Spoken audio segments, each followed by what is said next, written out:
reveals the hypocrisy of all of the people who are representing Islam in a public setting, right? It includes, I'm not even going to limit it to neo-trads. I'll extend it to the Dawa bros, you know, the Muhammad hijabs, the Ali Dawas, etc., etc.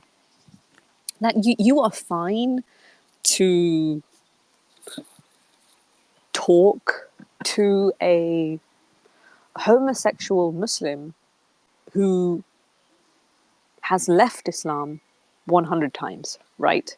So he's clearly a Muslim that is not very firm in his faith. And personally, for me, I'm not saying that any of this is wrong. I'm not judging Paul. What I'm saying is the hypocrisy of the people that allow him to have a platform, because they will not extend the same olive branch to someone like me. I'm not saying I'm going to try to hang out with them. I'm not interested, by the way. But what I'm saying is, you know, I'm someone who is not a homosexual. I've just had doubts about my faith. I'll never ever get the answers that I want from these individuals. They just will not. They just will not talk to me, right? As you can see, Hasan Spiker blocked me. He didn't even understand that I was kind of engaging in irony posting. I was being satirical when I was, you know, talking to him. I I was kind of trying to expose the hypocrisy of neo-traditional Islam, but he wasn't having it. But his timeline is full of retweets of Paul Williams.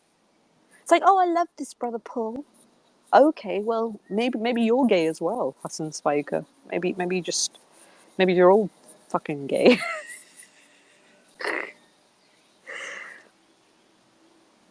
Yeah, and they wouldn't be that charitable to you either, like 4-hour lectures about what, ibadis are khawarij and this and that.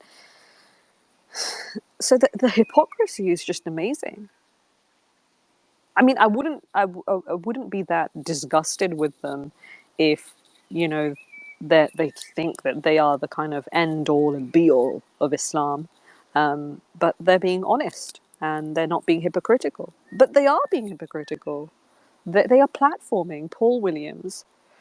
I mean, all of these neo-trads, when they belonged to the Murabitun, do they not forget that the Murabitun was very, very conservative on things like homosexuality? Do they not forget that the Murabitun, they were involved in like pro-caliphate activities, right? So yeah, they differed in their understanding of what the caliphate was compared to, say, a group like Hizb ut-Tahrir. So their conceptualization is very different. However, they still believed that it should exist. They still selected amirs, so leaders, in their mini communities in Norwich and Granada and elsewhere, selected individuals to kind of represent them and collect a zakat tax. Because the main issue for the Murabitun was finance. They believed that all Muslims had been completely sucked into this riba, usurious system, and that usury, the Prophet Muhammad had declared a war against usury. Allah had declared a war against usury in the Quran. Oh, but okay, fine. Fine that you believe in all of these things. Fine. Oh, but Paul Williams is your leader now. Like, what?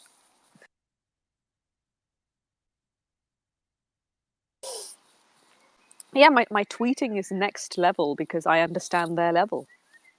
It seems next level because I've got a really, really good understanding and grasp of what they believe. And so this is it. Sometimes what happens is when you have these groups that are underpinned by modern capitalism, they won't silence their apparent enemies. So they won't silence Muhammad hijab.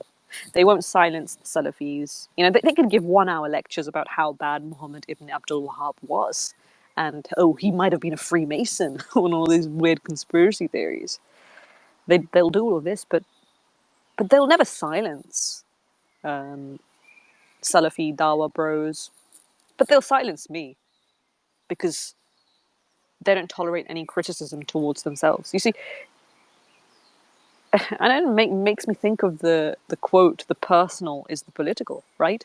So the charade of politics, the optics of politics, is just pretending like, oh, you're enemies with people, but actually, your real politics is far more personal.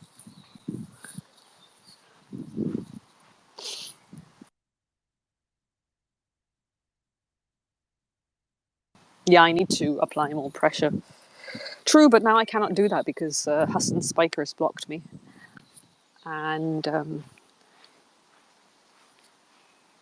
yeah. And so the good faith, bad faith distinction, it only applies to me, right? I mean, these neotrads can continue to engage in bad faith interactions their entire life because they just want simps. They just want South Asian simps, honestly. Because brown people, they just need someone to lead them, right? If you, Terran, were to go to a a Pakistani Muslim in the UK and share your knowledge about the Barelvis and the Deobandis, they'll get so impressed with you, and they will turn you into their king. And so this is exactly what these, and mainly white converts, right? This is exactly what the likes of Paul Williams, Hamza Yusuf, Abdul Hakim Murad, they've managed to do. This is their business model. South Asian simps, and everyone wants to be a king. Wouldn't it be nice to just be able to evade life, the hard, brutish life of democratic countries, and just turn yourself into a mini caliph of South Asians?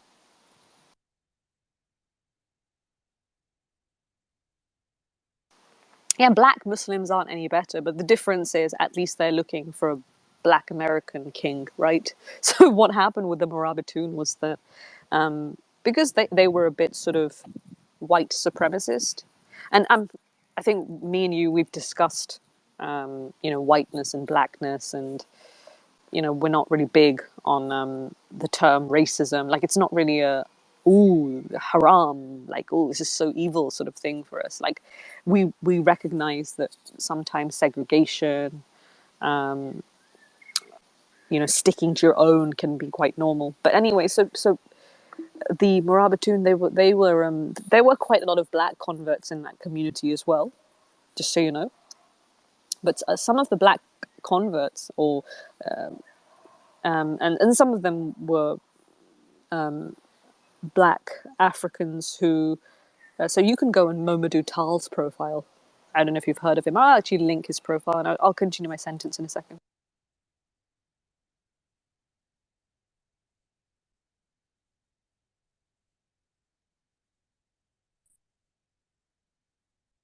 So this Gambian guy, turns out he's royalty.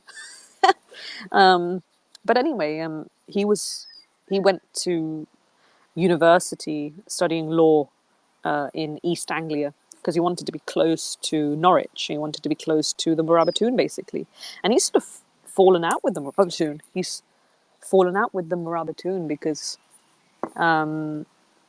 now he sees all of that as kind of white supremacy. He's not a fan of neo-trads. He's criticizing Hamza Yusuf. You can see that on his Twitter profile. Of course, he is a hypocrite as well, because he is basically a Gambian prince. So it's like, what do you have to do with the African American civil rights movement? I do not know. I don't even know why he's called his podcast The Malcolm Effect. Like, what the fuck? You know, I'm just an equal opportunity critic. As you can see, I'm not big on the people that Momadou Tal has fallen out with. I'm not big on Momadou Tal's own kind of contrived philosophy.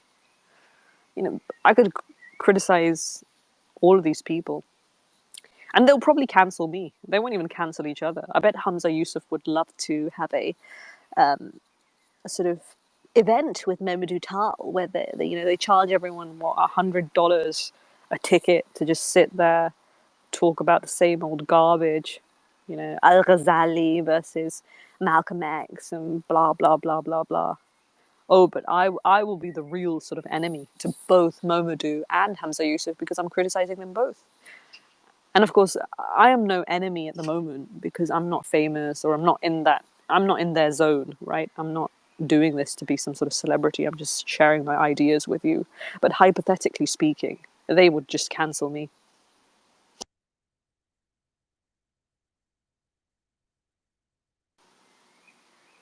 Oh yeah, a lot of Africans grift off the Black Civil Rights movement. But the thing with Momadou is that he genuinely believes it, right? So it's like the Quran when the Quran talks about the disbelievers. The Quran is saying that they disbelieve and they just do not even know it, right? They do not realize it. So with Momadou, he believes so deeply in the African American civil rights movement and his kind of authority on the matter, but he doesn't even realize it. He doesn't even realize his belief is bullshit because he's not fucking African American.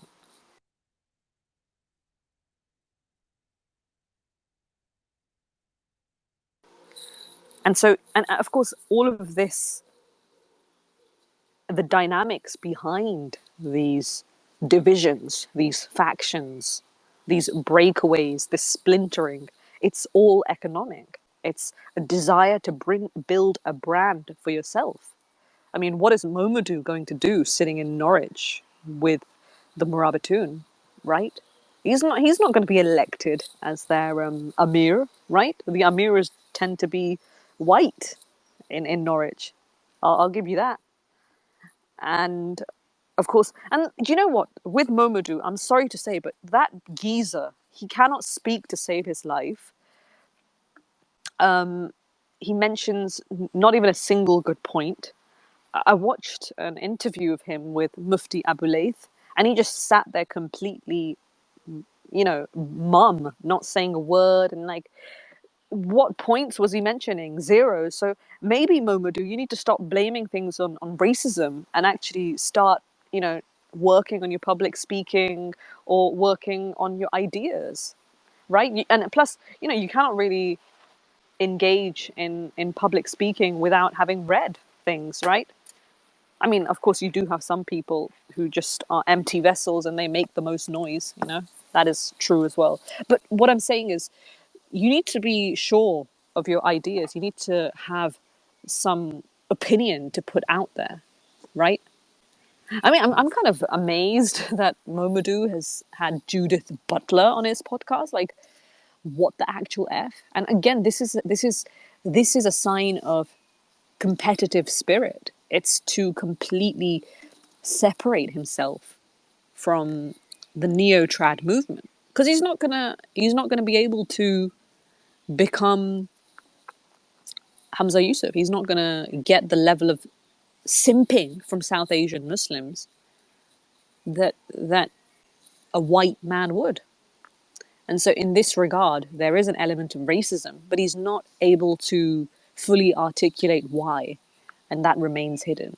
The problem is, the problem is South Asian racism, right? The problem is that if he were to grift off the South Asian Muslim, sorry, if he were to grift off the new traditional Muslim scene, he would need a bunch of loyal South Asian Muslim followers.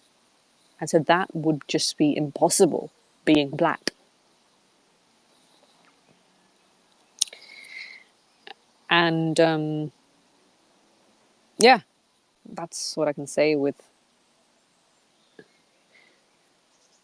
Don't forget the messy alliances. Yeah, he doesn't live in the States either. Oh, what's interesting to mention is that Momadou doesn't talk about this now, but he went to study in Al Azhar in Egypt for a bit. I don't know if he completed his diploma. I mean, even Al Azhar now offers diplomas. It's not really ijaza, as the neo-trads like to talk about, ijaza. Like they need to always speak. They need to always have their own buzzwords, right? Again, language is a way to separate yourself from other people. It's language is inherently a way to otherize, right? Otherize is one of those annoying SJW buzzwords, but it's relevant here. So if you otherize yourself through language, then you can then become a leader of your own little group with your buzzwords. So one of those buzzwords in the neo-trad circuit is ijaza. And all ijaza means is a diploma. Like, why do they make it sound so trad? Like, oh, it's like being passed on, blah, blah, blah. Okay, so you said, actually, I don't think it would be impossible for blacks to get a South Asian following. He didn't graduate. Yep, I could have figured that out as well, that he didn't graduate because I mean, how do you know that he didn't graduate? Because I've not actually researched this in depth. I know things about Momodou, obviously, because of his online profile. But tell me why you think that he didn't graduate. I need to know the exact sort of proof. I'm not doubting you, by the way. I think you're right on that, but I just want to know the evidence. And yeah, it's not impossible for blacks to get a South Asian following. I agree with you there. But you have to be you just have to be more handsome. You have to be taller. Like Zayed Shakur or Shakir, is that he's at Zaytuna? He doesn't have a huge following, but he's still part of that kind of neo-trad scholar circuit. And South Asians respect him, listen to him. He's generally quite handsome, tall. So you need to have some sort of charisma about you, and you need to commit to the buzzwords of the neo-trad circle.